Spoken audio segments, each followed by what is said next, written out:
Well, no, you won't because I know you didn't. Because so, all right, folks. I think we're live on our first.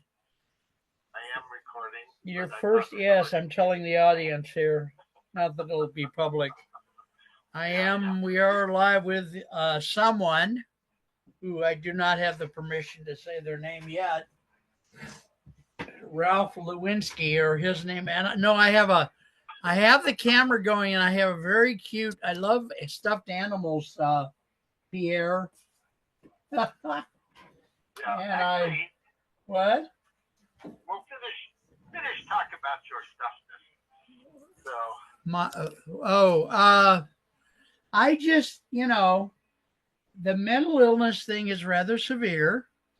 And at night, I think to myself things that nobody would figure out you'd even have that thought. Like, I've never had any friends ever. And so when that happens, I can get up and play this series of recordings and remind myself that I have a friend named whatever your name is, and like that. Does that make any sense? It'll be good. It'll be nurturing for me. And nights get scary, and I have nightmares and all that shit. So it'll be. I have one of my stuffed animals, a teddy bear named Blue, here in the camera with me. Nice. So you went for a walk, and before that you had a coffee and a scone or something. No, I have not gone for a walk yet. I called you first. No, we went to have a cup of coffee and a rare, note this. You're so serious. I have never, I've known you for. I don't want people to think I have a lot of money, Mark. I've known you for 55 years, and you've never cracked a joke in all that time. No. You're about as serious as Don Rickles, I swear to God. Yeah. And, no, I don't, how people get when they find out you have a lot of money and they follow you around and they want to know, if your house is better protected in the LA Hills. I was going to just say your house has probably become combustible because of your richness. Apparently now there's a direct. I constantly buy dishes, which cost like, God, $4.95 or something for a frickin' Danish. Oh, so God. Make assumptions, Mark. And, I will tell you, since you're not. I'm not pregnant. When I went in, the young man at the counter, when I ordered coffee, said, they always say, what's a good name to put to that order? I love that statement. Oh, jeez. Because that could be, I don't know if they're asking for my name or if they're asking me to name the order. Oh, God. Alejandro yes. is the name to put to this order. But anyway, I just, I just gave him my name, and he said, "Oh, Peter." And I said, "Well, you say that like Brit." He said, "Well, I am a Brit." Oh, well, I didn't catch your accent immediately, but sometimes they say Peter, but we pronounce the T in Britain. And they say, "Yeah, it's a better name, so I prefer it." Then you walk around. When I go to Britain, it's one thing. There's a lot of Peters in Britain. Oh, really? Yeah, more than here. It's kind of popular name, I didn't know that. My mom's from Britain, by the way. I know that. You did or did not? No, my dad met my mother in Britain, and they had my brother in Britain. Oh. And only then did they move to the U.S. So he could be a UK citizen. Well, he certainly, except for the fact that he died about 10 years ago. I mean, he could have been, but. Yeah. I guess you lose citizenship when you die, don't you? I don't know. So many countries so many countries need more population. They may change that law. Yeah. Say you worked at it and you have a dual or even a triple citizenship, and then you die and you have to lose all that. Yes. Along with your stuff. Seems like you should have a separate funeral for the death of your citizenship. Right. Yeah. And that could be buried in like a bank vault or something like that. Exactly. Citizens are chiefly prized for their economic output, as far as I can Dead tell. citizens are 3/5 of a person.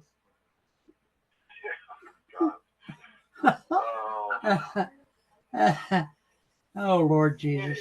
Anyway, yeah. Down there, it's blue up here. For your listeners who may never hear this, because there may never be any listeners to this, and it may be that it's recording through the earphones anyway, and so it's kind of a Zen recording. A Zen recording of nothing. I should do more nothing recordings. That would be.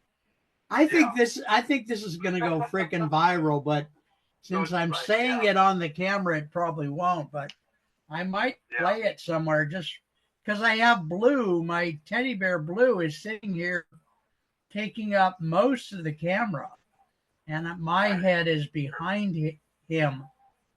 Oh, okay.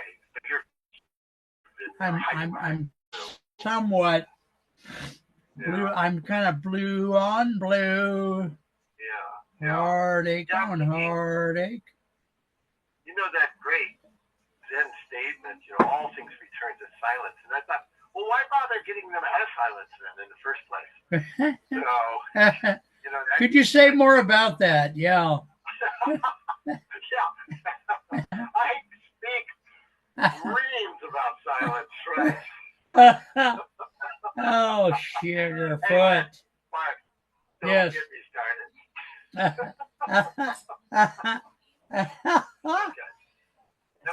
So I interrupted you about 12 times, which is usually my Liet motif anyway. What were you saying about the Chancellor of Germany? Oh, yeah, I was just going to say I lost count. I've given up on numbers at my age. Okay. It's an easy way to deal with things. It never made any sense to me anyway. So I don't know how many times. Yeah. The Chancellor of Germany was recently spotted in Africa by a Hawaiian man. I'm not sure why that was the case, but it's Swedish who was picking his nose with a South Korean. Yeah, I mean, it made the newspapers, in Bangkok, nowhere else. And also Milpitas. Yeah. Oh my goodness! Wow.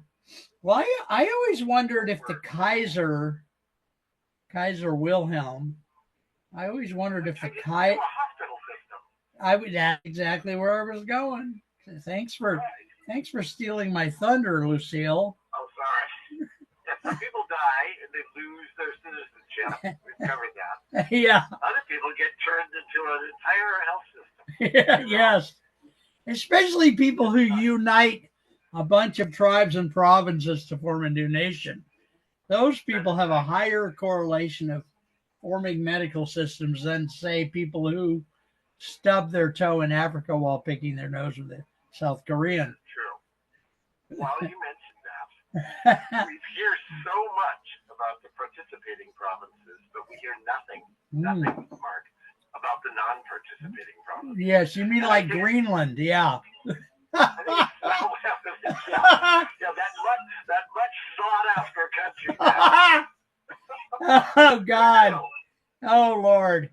I heard the reason Trump wants it is because there's a lot of MasterCards and Visa cards buried under the ice. Yeah, and he wants them for his third presidential campaign, which he's going to make Congress pass a special law. Nixon tried that, actually. I don't know if you know that. Nixon made an attempt. It never got written in, even as a law to be proposed, but Nixon made an attempt to get Congress to write a special law that he could run for a third term. Oh, did he? Yep. So I figure if that's in the history of the country, Trump will try it. I mean, not only will he maybe also attempt to become the permanent dictator, but who knows? Yeah. He's going to have a hard time being permanent at this age, but. Well, yeah. We'll see how that goes. Yeah. Well, his very young son, Barron, who's now 19 or 20, is looking more like him than even his other kids. True. You know, I don't know if you, and I know we're being serious, for which I apologize, but his son, Barron, was the one who advised him to go on some of these young Republican podcasts. Oh. And that really did a lot to get him elected because, you know, he didn't win by very much. And I was surprised that he listened to his son. That's the part that stunned me because he doesn't listen to anybody. But yeah, that played a role in his reelection. So. Oh no, I'm sure it did. Apparently, a lot of young men. Well, yeah, a lot of young men are going to the right. Even some young women are leaning more to the right than the previous. I don't know why it got eerily serious in here. That's kind of sucks, but.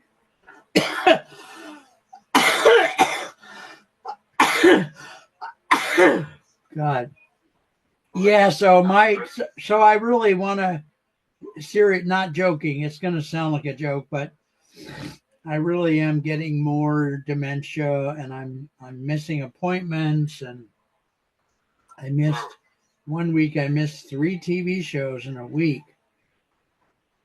because I just didn't remember that they were there, and I even, of course, I put them on the schedule and everything, but I'm now trying to encourage those guests who will do it to unilaterally remind me a day or two before. So I'm saying one of the things I'll say in that email that I'm going to write is, you know, remind me a couple days before about our upcoming phone call, and then I'll try to put it on the calendar so that it helps a little bit. I mean, I may still forget, but the other thing is on Saturdays I'm more likely, if reminded, to put on the ringer.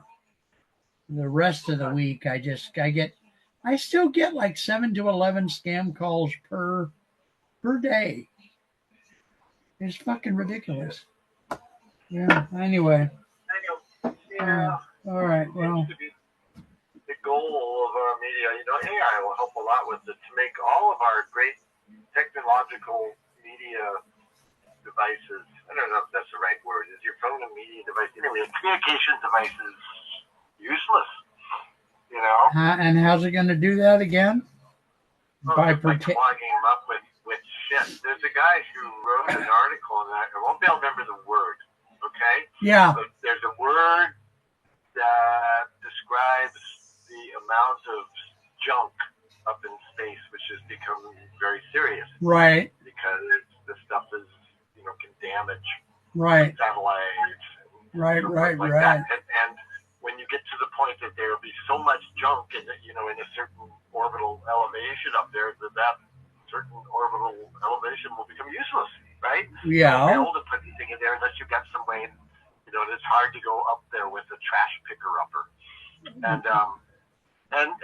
But the article I was reading was actually about the internet, saying that as we get more and more useless generated information, which AI will put on steroids, you know, or exponential steroids. Exponential steroids, Marc, I like that. Let's write an essay called Exponential Steroids.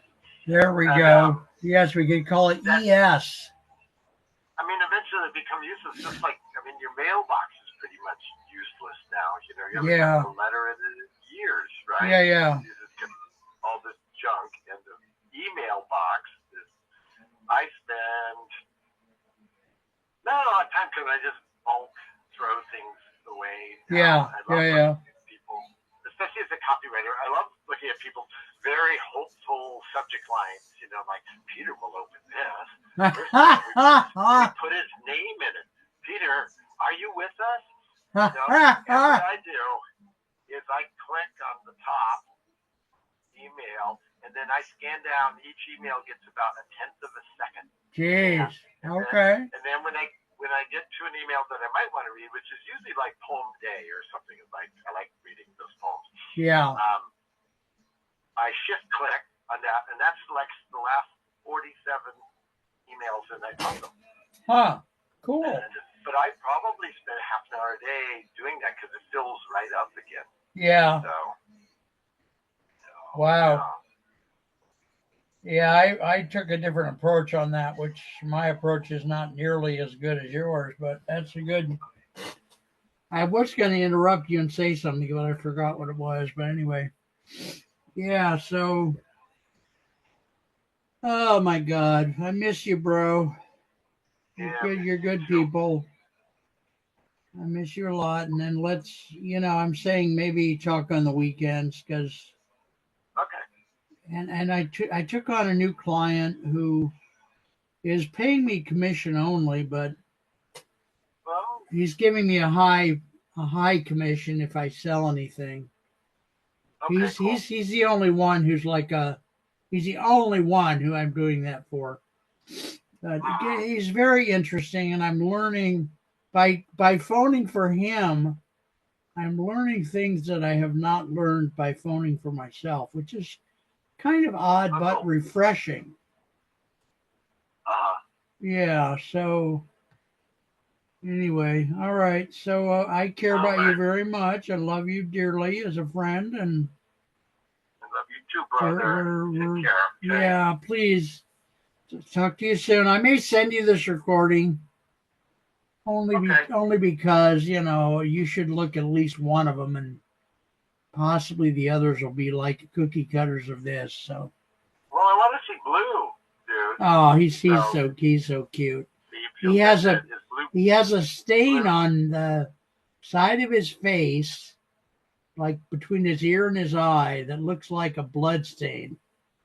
So someday I'm gonna write a short story called "The Murder of the Stuffed Killer" or something. Kind of a Dexter thing or something. I don't know. Okay. All right. So you have that thing that reads stuff, right? Oh yeah. I paid for it. I paid a year. I paid 1 year. Okay. It's called Natural Reader. I really recommend it. Okay. Can I try it for free? Is there any way to try it for free? Yes, there is. Yes, they do have that. Yes, it's called Natural Reader. But yes, you can get a 7-day free trial or whatever. I'm pretty sure. Okay. I wouldn't. Natural Reader. Natural, just the words. Natural Reader. Yeah, it's I like it a lot myself. Cool. Not everyone will, but I like it a lot. So. Okay. All right. Because I just want to try that, see how it reads, and then I'll send you a story. I would love that. And would you give me permission to broadcast this tape and broadcast the story? Because then you don't have to read it into the camera. No, probably not at this point, because if it's final draft, you'll tell me which ones are okay. Yeah.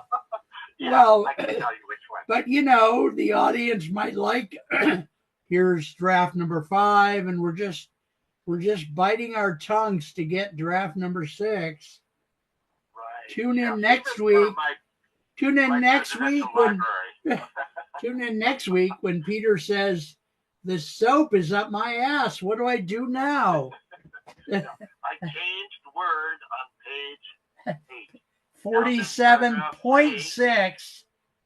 It said was at one point. Now it says were. Yes, in the footnote on page 35, footnote 721, point B, I changed the word condom to condom-esque. All right, brother. All right, take care. Bye-bye. Yeah, bye-bye. Bye. All right, folks, that's my conversation today with my friend Peter, whose name did get revealed. And this is number 1.